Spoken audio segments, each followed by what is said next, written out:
Estamos con Jesús Martín, director nacional de canales presenciales y alianzas en Total Energies.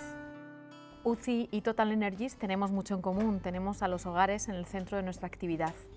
Sin ninguna duda. Fíjate, nosotros cuando llegamos a España, para introducirse dentro del mercado español, Total Energies lo que hace es, por un lado, invertir en la compra de la parte de clientes que tenía EDP, que es una comercializadora más conocida o que la marca es más conocida de la que puede ser la nuestra porque lleva mucho tiempo en España. ¿Qué alternativas tienen los propietarios para ahorrar en el consumo de gas? Bueno, yo lo primero diría que es verdad que estamos en una situación de incertidumbre complicada, de subida del precio del gas, con una guerra horrible que ojalá termine pronto y esto es cierto, pero me gustaría transmitir también un mensaje de cierta tranquilidad, ¿no?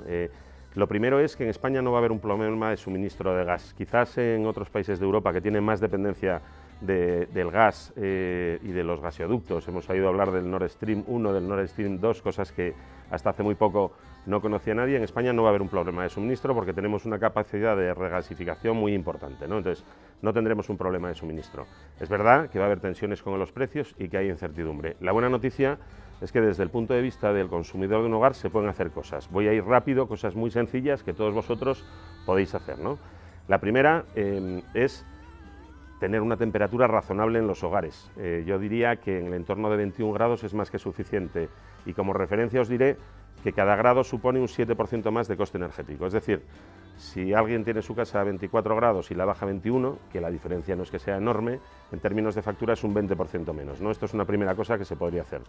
Luego, desde el punto de vista de las instalaciones, pues hombre, yo creo que también hay que pensar en eficiencias energéticas de las casas, ya sea con revestimientos térmicos, esto es más a nivel de comunidades de propietarios, cambios de ventanas, tenemos instalaciones muy antiguas en muchos casos, ahora hay una serie de subvenciones europeas con los fondos Next Generations que se pueden aprovechar. Entonces, además de los comportamientos individuales, hay que empezar a mirar cómo hacemos nuestras casas más eficientes energéticamente.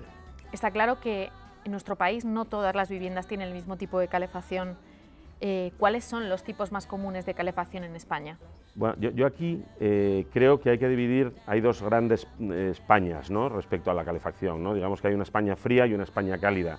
No sé muy bien dónde poner la frontera, pero bueno, para que me entendáis, toda la zona mediterránea, ¿no?, Andalucía, Levante, Murcia, bueno, toda esta zona, todo el arco mediterráneo hasta Cataluña, es una zona con un clima mediterráneo, con un clima muy benigno, donde no hay grandes inversiones en calefacciones. Nos ocurre lo contrario en las zonas frías, ¿no?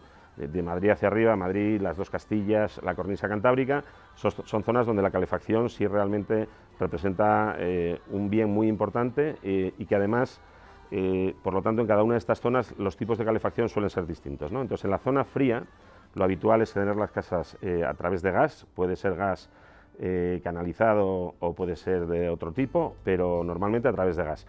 En la zona cálida pues se utilizan acumuladores de calor, radiadores eléctricos, porque el consumo de energía para calentar las casas es radicalmente distinto, ¿no? Entonces yo distinguiría zona fría y zona cálida.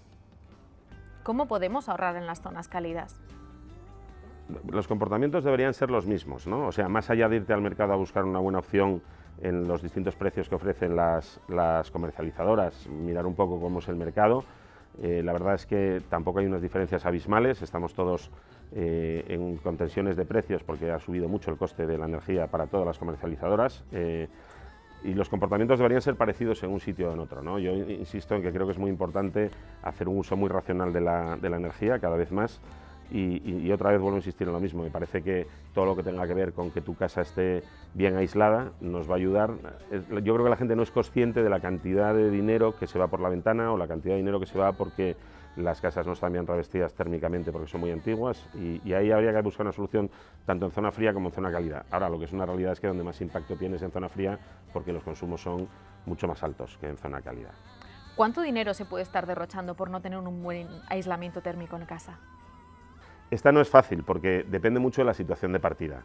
Si nos ponemos en un caso extremo, supongamos una vivienda, un edificio de los años 70 con una construcción pues, con materiales de la época, construcciones que en España se hacían como se hacían, con las ventanas sin cambiar desde entonces, si a este edificio hacemos un revestimiento térmico, cambiamos las ventanas, individualizamos los consumos con calderas individuales, solo por hacer eso el ahorro puede ser de más del 50-60%.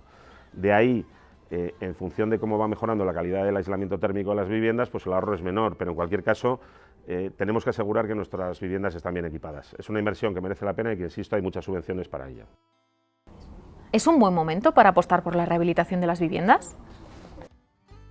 Yo creo que es un momento excelente para hacerlo. Todo lo que tenga que ver con obras y con obras de calefacción hay que buscar los meses cálidos. No tiene ningún sentido ponerte a hacer una rehabilitación de una vivienda en febrero en Zaragoza o en Madrid porque te hielas, ¿no? Es evidente. Entonces, en las zonas frías hay que esperar a la primavera, que es cuando primero no utilizas la calefacción y segundo, desde el punto de vista de la obra, pues es cuando se pueden hacer. O sea que si lo miramos en términos de meses, entramos en una fase complicada para hacer esta serie de trabajos. Aún estamos a tiempo, dependiendo de lo que queramos hacer. Y luego, desde el punto de vista más general, estamos en una fase en que ya las energías renovables, la energía solar fotovoltaica ya es rentable en sí misma. Quizás aquí habría que ver en qué casos se puede aplicar y en qué casos no. Pero desde el punto de vista de la rentabilidad, las energías renovables, especialmente solar fotovoltaica, es una energía que ya es rentable en sí misma y que además goza de numerosas subvenciones que dependen de fondos europeos. También hay subvenciones que dependen de las comunidades autónomas, incluso de los ayuntamientos. IBIS al 50%, IBIS a 0, en fin, habría que entrar en más detalle, pero es un buen momento para empezar a pensar en energías renovables. Muchísimas gracias, Jesús, ha sido un placer tenerte. Oye, pues encantado de estar con vosotros, cuando queráis, aquí me vengo, charlamos, es un tema apasionante y además es un tema que está evolucionando rapidísimo y yo creo que es interesante que vuestros clientes, que los pequeños consumidores vayan conociendo cómo evoluciona el mercado y cómo evoluciona el sector, porque cada vez hay más oportunidades y mejores, ¿no? Y transmitiros, bueno, lo primero agradeceros que me hayáis permitido estar aquí y trasladar a todos vuestros clientes un mensaje de tranquilidad. Vienen curvas, pero yo creo que estamos preparados para poder pasar un invierno razonablemente todos bien.